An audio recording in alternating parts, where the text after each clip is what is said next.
Today, in assisting with this training, we have our CFO, Daniel De Niro, and Program Representative, Will Gaberly.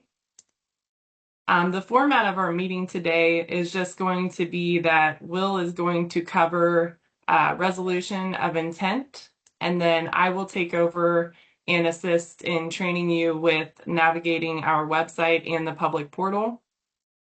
So I'm going to let Will get started here in just a moment. We do ask that you post questions into the chat, and then we will answer them as they come in. And if you need to unmute for any reason, we just ask that you use the raise hand feature or wait for a moment where there is a pause. I will pause for questions. Also, we will be dropping links to different pages into the chat so that you can use those and potentially bookmark them for future use, as well as just some of the information that we're going to be giving you today. So without any further comments, I'm going to let Will get us started. Good morning, everyone. I'm one of the program reps here. Some of you I'm a familiar face to, other ones, it's nice to meet you for the first time. I'm going to cover the resolution of intent. We get a lot of questions about this, and this is kind of your first stop with processing the loans and that sort of thing on the OPWC disbursements. So the ROI is the resolution of intent is a requirement by the IRS, and anytime that your project has a loan component, you'll be asked to complete the ROI on that. Now, I know some of you have only had grants, and in the past it seems confusing when the ROI comes up there and you need to complete that portion. So we'll go over a little bit on how all that works. So when you first do your first disbursement request in the WorksWise platform, after you have keyed in your numbers on the various line items and hit save, and it generates your disbursement identification number, in the upper right-hand corner, there are going to be three little buttons and a drop-down arrow. On that drop-down arrow is where you would download the latest version of the resolution of intent. It is a recommendation for us that you can go ahead and fill that out ahead of time on your project. You can simply go in and start a disbursement request for like $1, save it, put it on hold, download the ROI, and go ahead and get that passed. Because sometimes it can take a while for you to get the body together to pass that document. Now, there are two things that will happen when you're filling out that original disbursement request with your loan. You'll see a little thing on the right-hand corner again when you're first putting in your numbers. One of them says will seek reimbursement, and the other one says will not seek reimbursement. If you select will not seek reimbursement, yes, you can skip the ROI process because you've told the IRS that you will not be seeking any reimbursement out of the loan portion for your construction-based costs.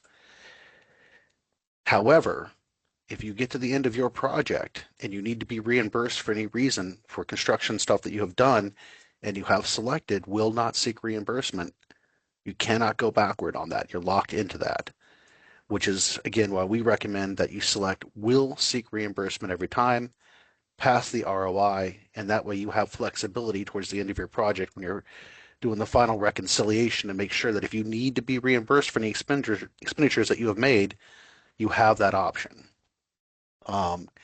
And again, a big qualifier on that is it has to have a loan component. So again, if you have only grant funding, you don't have to worry about the ROI.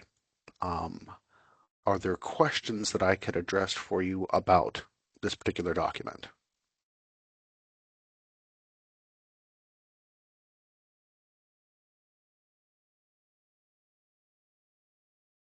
Well, barring any hands raised or anything in chat there, I am going to say thank you for your time and turn it back over to oh, can I share the screen to show you what we're talking about? Um, yeah, unfortunately, I did not have one prepared for you on that.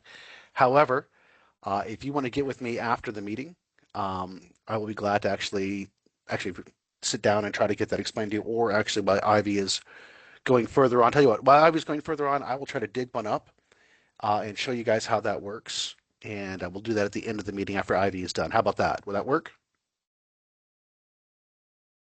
All right, yeah, we'll do that after the meeting then. So after Ivy has finished her presentation and her question period, then I'll get back on and show you how to do the ROI with that on that, okay? Will, there's also Leanne. Looks like she has her hand raised. You can All right. unmute Leanne if you'd like to ask a question. Yeah, I'm having trouble finding her on the Hi, list there. sorry. I was just curious if it has to be the OPWC ROI form or can it be a different form? Or No, do you ma'am. prefer it It, to be it, yours? it has to be our template for that, ma'am. Okay, thank you. No problem. And it looked like Julie Duffy said, can you just restate where it is on the website? It's not on the website. When you go to the WorksWise platform and you go to your particular project, when you select request disbursement, it will create a disbursement page for you. When you first fill in the numbers, that is where you can save it and then download the ROI if you have a loan component. But again, the system will not allow you to save that initial one unless you have selected either A, will seek reimbursement, or B, will not seek reimbursement. It won't let you get past that to save that if you want to try to do it ahead of time.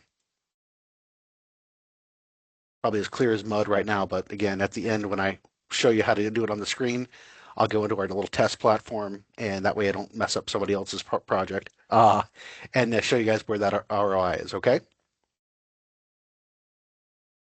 Thank you, Will. No problem. Okay, I am going to get started on our home page, and I'm going to share my screen the entire time, but I also encourage you to bring this up on your computer and walk through everything with me so that you become more comfortable with navigating the website. So I'm starting at publicworks.ohio.gov, and I'm just going to drop in the link for that on the chat.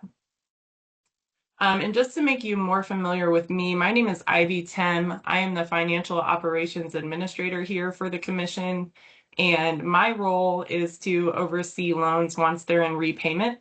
So I'm going to make you more familiar with that part of your loan. So this is the Commission's homepage, and we are going to navigate to our financials page,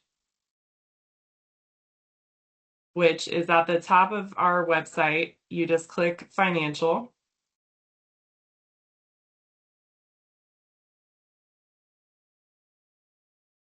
And then from here, we're going to click on the loan invoices page, which you can either do by clicking on this second link here or this third link down on the left-hand side.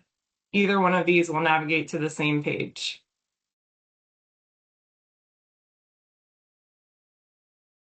And this is what the loan invoices page looks like. And I'm going to start just by reading through everything on this page because this is pertinent to loan invoicing. So I want to start by saying one of the most important things that you can do is ensure that the CFO on your application is up to date and accurate, because once your loan goes into repayment, that contact becomes the loan mail to contact on your loan. And everything that we send you is electronic to that contact. So if that is not up to date or inaccurate, you will not receive our communications. And then also, when you mark a disbursement, the final disbursement, that is when your loan will toggle to go into repayment after that final disbursement is reconciled in our system. So starting here under invoicing dates, our invoices are emailed out on May 15th, which is for the July 1st invoice, and November 15th, which is for the January 31st invoice. We email those out ahead of time to give you plenty of time to get them paid before the due date. Anytime after they're emailed to you, those can be paid. The Commission just suggests that you set a calendar reminder letting you know that invoices are available on November 15th and May 15th. And the reason for this is if you have turnover or if you don't receive that email with the invoice link for any reason, you still have a safeguard that will ensure that you can get on our website and get to the invoice. So we are going to send an invoice link to the loan mail to on file, on May 15th and November 15th, and it has a link directly to the invoice. But I'm also going to walk you through how to access those invoices from our website through the public portal. The Commission prefers electronic payments. This prevents errors and also reflects immediately on the record.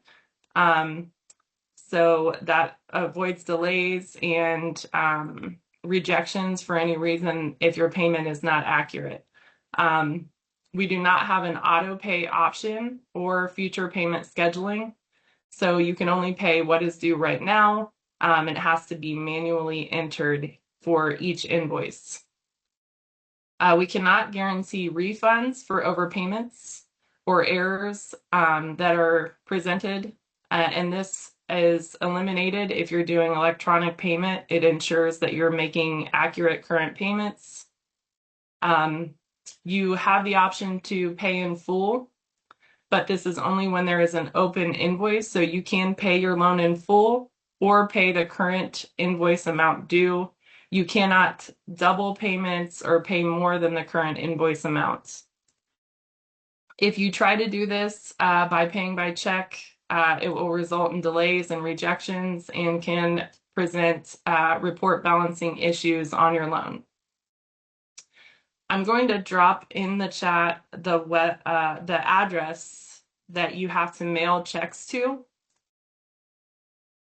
If your checks are not mailed to this address, we cannot ensure that the check will get back to you, because this is there are some addresses people try to send to that we don't have access to get the check back to you. So to avoid that, just please ensure that your checks are made out to this address. I'm also going to drop in the chat some links that you can give your IT department. If you give this to your IT department, it will avoid potential firewall and filtering blocks that your IT department may have for outside websites. We have sometimes people get errors when trying to access the link to their invoice or accessing our website or the public portal. So if you give your IT department those website links that I just dropped in the chat, that can avoid those issues for you. So does anyone have any questions so far?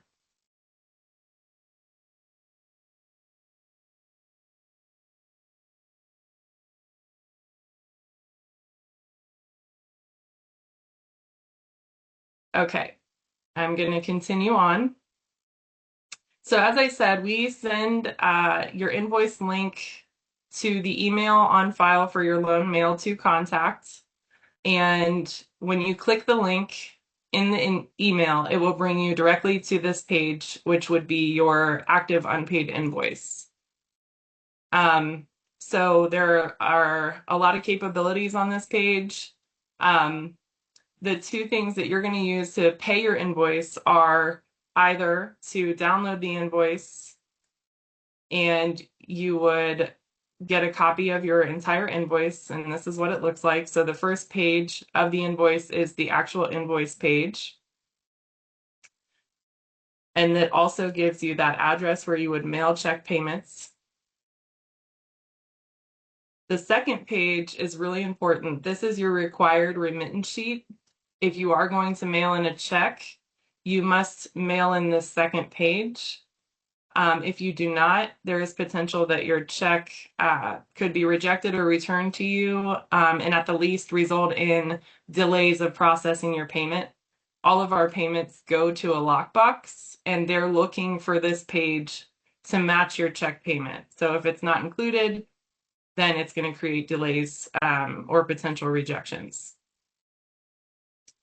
The final page of your invoice is a breakdown of each loan and the amounts due, and then a total for your entire invoice. You are able to pay every loan on the invoice in one check payment with just the total. You do not have to send a separate check for each loan. So this would be needed, like I said, if you're going to make a check payment. If you're not going to make a check payment, from the invoice page, you would just click Pay Invoice, which is over here on the right-hand corner. And from here, it's really important that you select pay the current amount due. So pay July 2026 invoice.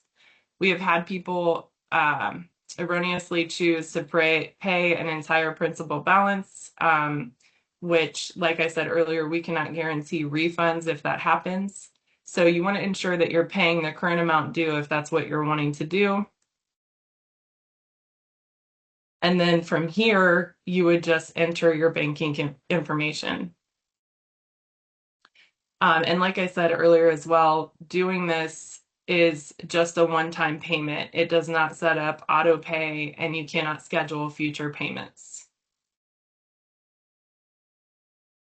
I'm going to pause again for any potential questions you may have.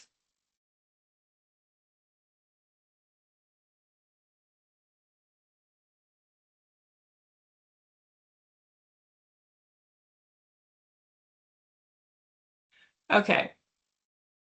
So now that we've kind of navigated through the invoice page, if you get this invoice in an email, I'm also going to show you how to find this invoice if you don't receive an email.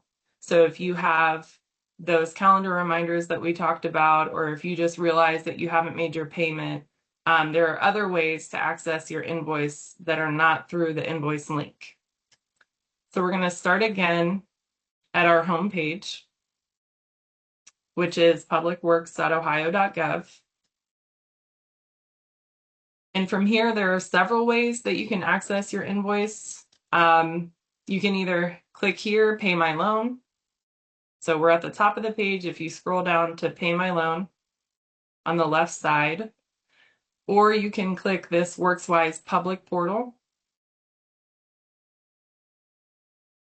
And then there's one more way, I believe, from our website that you can access the invoice. That's from that financial page. And then if you go to that loan invoices page and go to launch and download your OPWC invoice. So those are three potential ways from our website that you can get to the invoice as well. I'm going to go ahead and click on WorksWise Public Portal just to bring you to the home page of our portal, because there's more that you can do within this public portal other than just viewing your invoice. I'm also going to drop this link into the chat so you can have this for accessing the public portal. You can favorite that and not have to start on our homepage.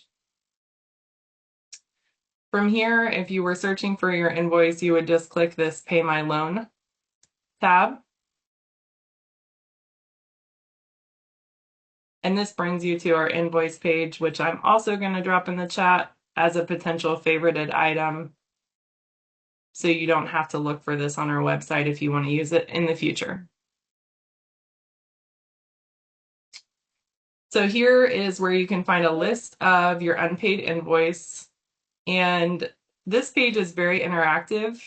You can either scroll through the page and put everything in alphabetical order here in the subdivision name and just search for the name of your community. You also can do things like search the loan mail to contact name over here in the search this list box. You can type in your subdivision name. If you know the invoice ID, you can also put that here. So I'm just going to pretend here with one of the invoice numbers I see 221141, and that would bring me to just that specific invoice.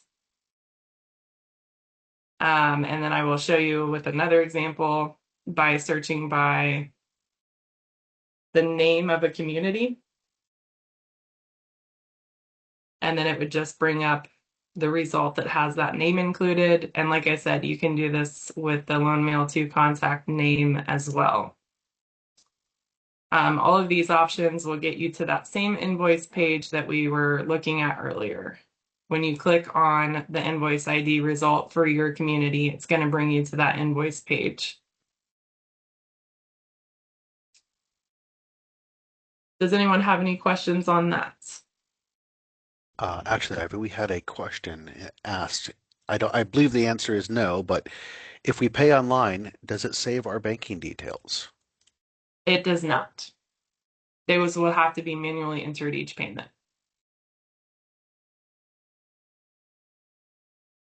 Anything else?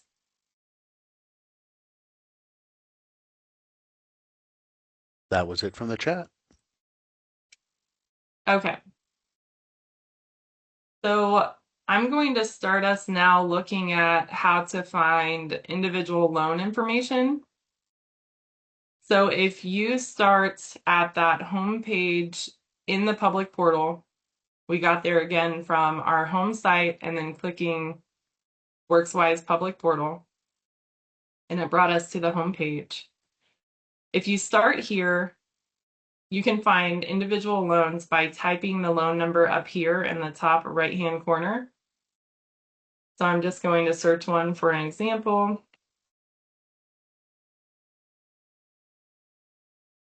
And then you just hit enter, or you can click this search button. This will bring you to several results. And in order to view the grant page or the loan page, I apologize, you would click on the result under the grants and loans section. So we searched the loan number and it brought us to this page. There are several results, some under applications and projects, grants and loans, disbursements, and so on.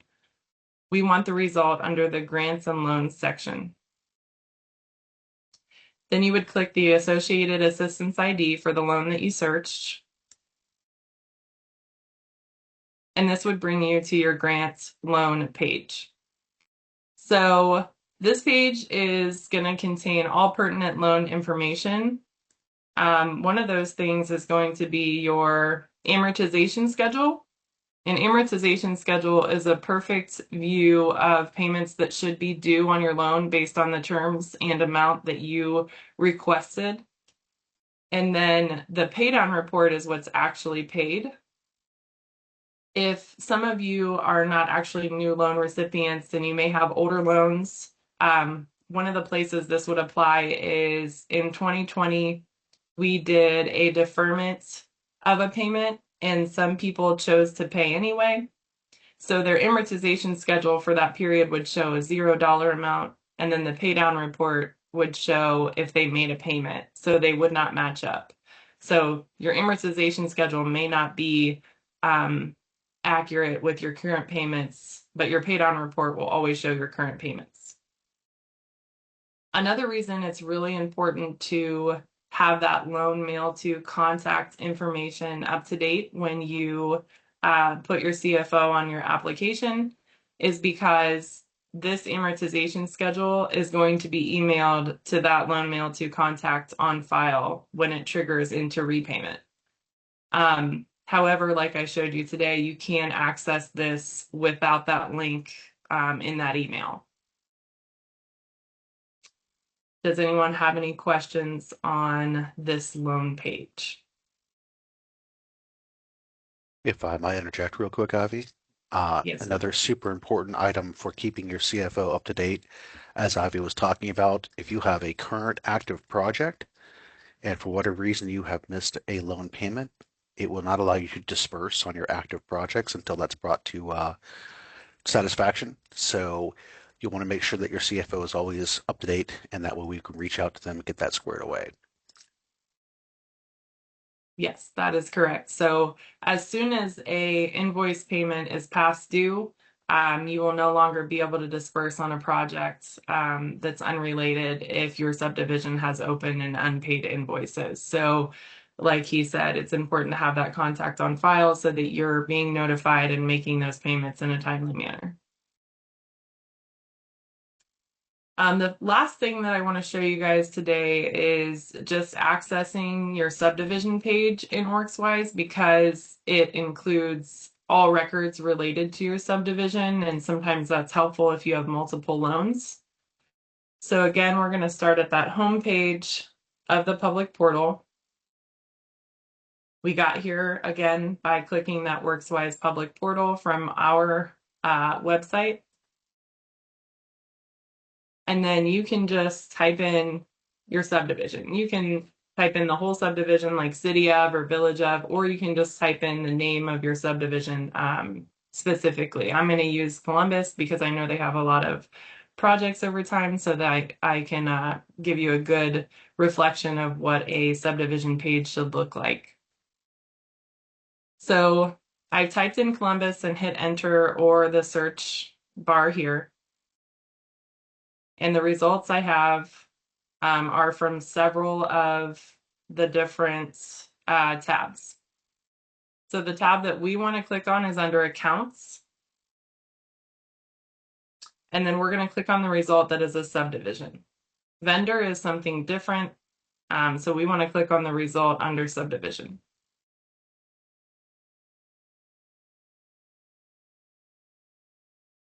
So this is what an active subdivision page looks like. And it's going to have your subdivision code. It's going to include your district number, and then it's going to list your applications and all of your loans and their status. And this loan information is downloadable to where you can get multiple loan lines into one report.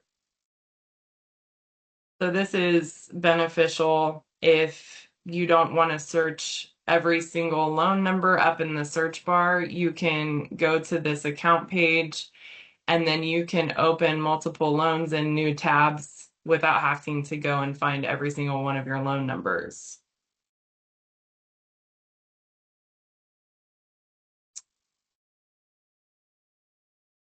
So that is all I had for you guys today. Does anybody have any questions to finish us up?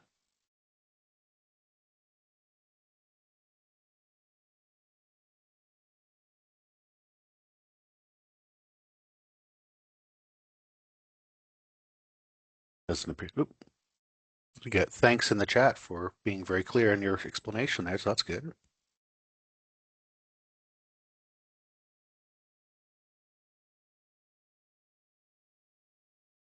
Okay, and then Will, did you have a example of the ROI for everybody? Absolutely, absolutely. I'm going to go ahead and share my screen here. And here we go. All right, so your screens will look slightly different than mine because I have additional items that I can do. And by the way, we are in a test server here. This is not going to actually affect the real account. But regardless, you all will still have the same button there that says request disbursement. So this is a disbursement, sorry, a project page here. I would click on request disbursement. What it's going to do is create a entry point. You're saving your cancel, but what you're looking for is towards the right-hand side, and it's this right here where you would select either will seek or will not seek. You want to click on the will seek, and then we can just put in $1 here, and then kind of do 50 cents here on that, and then hit save real quick. Should allow us to jump over just a second while it processes that. Wait on the convenience of modern technology. Here we go. All right. Now on your page, this will not be visible to you. It'll be a drop-down arrow right here on that. Again, the layout for the program reps is a little bit different. I tried to get into another account to use it under the test server, but it only lets me do a program rep screen. So again, same place it'll be, this drop-down arrow for yours in the upper right-hand corner. You would click on the download resolution of intent to get the latest and greatest copy. And what you'll notice is the system will automatically fill in some data for you. You can see it has put in the project ID right here on the template for you. It has automatically filled in the dollar amount over here for you on that, and put the signature of the CFO. The rest of that will need to be filled in as you all pass it. And we ask that you take this template and place it on your letterhead for your community. Please do not alter the wording or anything else along those lines, just a straight copy over. These documents have all been approved that we use here at OPWC by the Attorney General's office. So that will certainly help you out with that on that portion. Again, downloading is relatively easy. When you click on this, there's a little download icon right here. You click on that, it'll drop it right into your download file. Are there questions that I could address on that for you?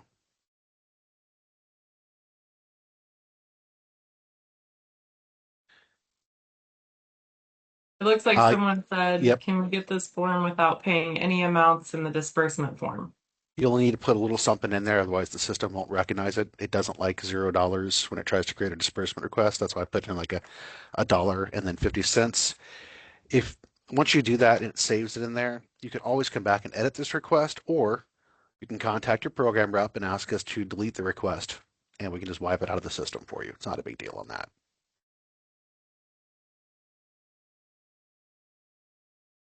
Any other questions for anyone?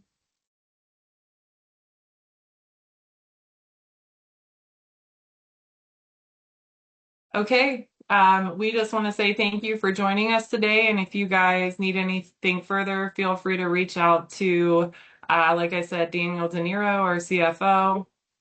Oh, it looks like we got another question. How do we get the transcripts? The transcript. I'm not sure I understand the phrasing on that. Oh, the Or video. There we go. Okay. So I believe it will be attached to this meeting once we close it out. And then, like I said, it will be posted to some of our social media at a later date. So if you would like it before that happens, please reach out to me and I will forward it to you. Okay, so Daniel De Niro, our CFO, myself, Ivy Tim, and Will Gaberly, we are good contacts. If you guys need anything, feel free to reach out, and thank you for joining us.